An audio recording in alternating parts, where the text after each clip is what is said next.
Hello everyone. This is the second lecture about English poetry class first year. In our previous lecture, we had introduced William Shakespeare as the poet, and in today's lecture, we will read the poem Under the Greenwood Tree by William Shakespeare. My name is Ahmed Khayam. I am lecturer in English, Government Boys Degree College, Daulatpur, and this video lecture is being presented on the platform of Sindh College Lectures YouTube channel. Okay, so let's read the poem first. Under the greenwood tree, who loves to lie with me and turn his merry note unto the sweet bird's throat. Come hither, come hither, come hither, here shall he see no enemy but winter and rough weather. Who doth ambition shun and loves to live in the sun, seeking the food he eats and pleased with what he gets. Come hither, come hither, come hither, here shall he see no enemy but winter and rough weather. There are a few new words that, as you can see in the text, have been underlined and are red in color. The first word is greenwood, which means forest. To lie means to stay. Merry note means cheerful or pleasant sound. Hither means here. Doth is the old English word for does.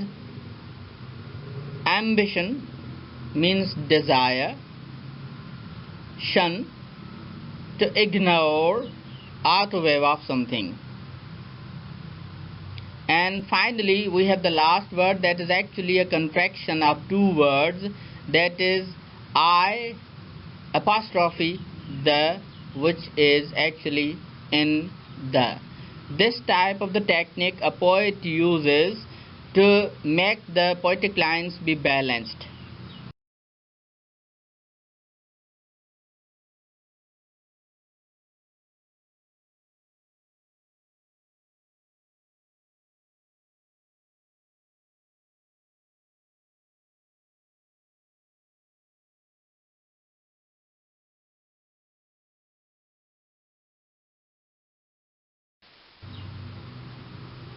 Reference to the context.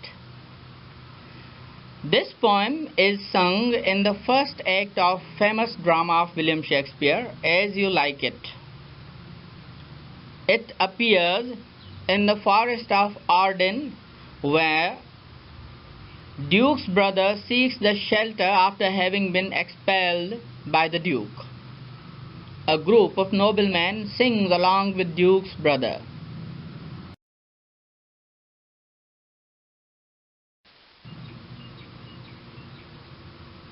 Stanza-wise explanation. Stanza first.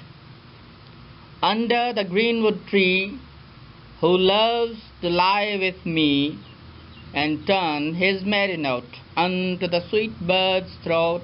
Come hither, come hither, come hither, here shall he see no enemy but winter.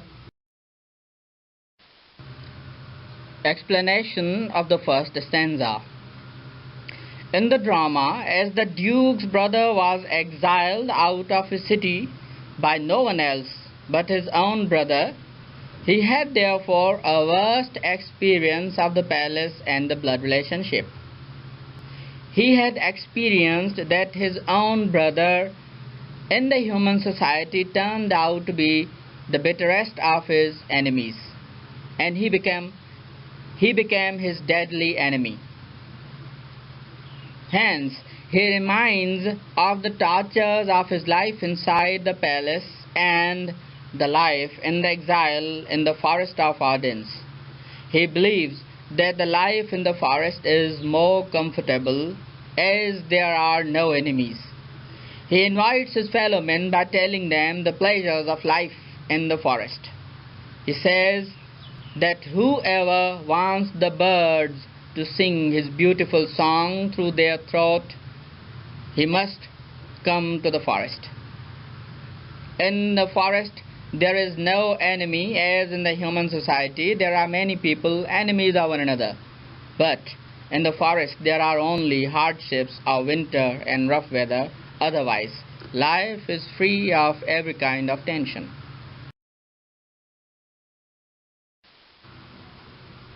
Stanza 2.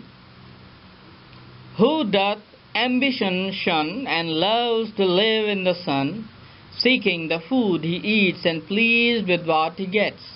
Come hither, come hither, come hither. Here shall he see no enemy but winter and rough weather. In the second stanza, he goes on to describe what are the benefits of living in the forest. He says that the first blessing of living in the forest is that it gives freedom from extra desires of a person. That a person who lives in the human society keeps on developing the desire after desire, and this chain of desire leads to the death of a person, but they never end. And all that a person keeps wishing in the human society is not possible in the forest. You do not desire the things as much as you desire in the human society. When you are in the forest, you don't need money. When you are in the forest, you don't need any kind of transport. When you are in the forest, you don't need big house and its luxuries. You just have to pass the life. Secondly, every time there is open sky and glares of sunlight which are no less than blessing. Every time you look up in the sky, you can find the sun if it's the daytime, and the clear moon and clear stars if it's the night time. So you are in the hum of the beautiful atmosphere around. He adds that a person living in the forest only needs food to remain alive. Here too, there are no extra choices. He has to remain content on whatever he gets to eat. He doesn't have multiple choices. He has whatever comes in front of his eyes to eat. He just has to eat, and that's how he kills the hunger. Last lines again tell that in the forest there is no enemy for the person as in the human society, but only winter and rough weather are the two major.